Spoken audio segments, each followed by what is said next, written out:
The left-wing gender insanity being pushed on our children is an act of child abuse. Very simple. Here's my plan to stop the chemical, physical, and emotional mutilation of our youth. On day one, I will revoke Joe Biden's cruel policies on so-called gender-affirming care. Ridiculous. A process that includes giving kids puberty blockers, mutating their physical appearance, and ultimately performing surgery on minor children. Can you believe this?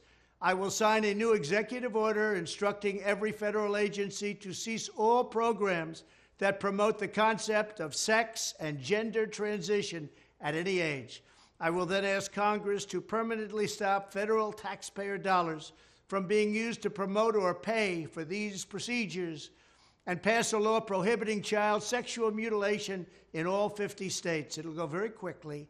I will declare that any hospital or healthcare provider that participates in the chemical or physical mutilation of minor youth will no longer meet federal health and safety standards for Medicaid and Medicare and will be terminated from the program immediately. Furthermore, I will support the creation of a private right of action for victims to sue doctors who have unforgivably performed these procedures on minor children. The Department of Justice will investigate Big Pharma and the big hospital networks to determine whether they have deliberately covered up horrific long-term side effects of sex transitions in order to get rich at the expense of vulnerable patients, in this case, very vulnerable.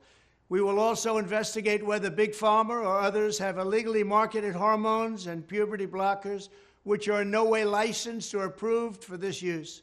My Department of Education will inform states and school districts that if any teacher or school official suggests to a child that they could be trapped in the wrong body, they will be faced with severe consequences, including potential civil rights violations for sex discrimination and the elimination of federal funding.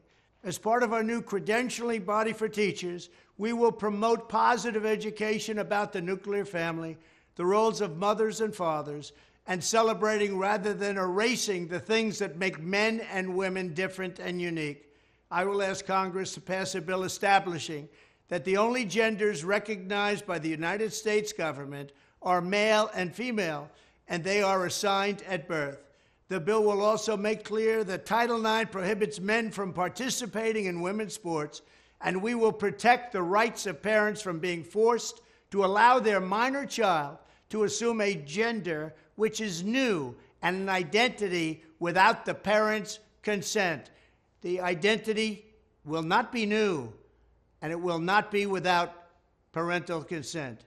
No serious country should be telling its children that they were born with the wrong gender, a concept that was never heard of in all of human history. Nobody's ever heard of this, what's happening today. It was all when the radical left invented it just a few years ago. Under my leadership, this madness will end. Thank you very much.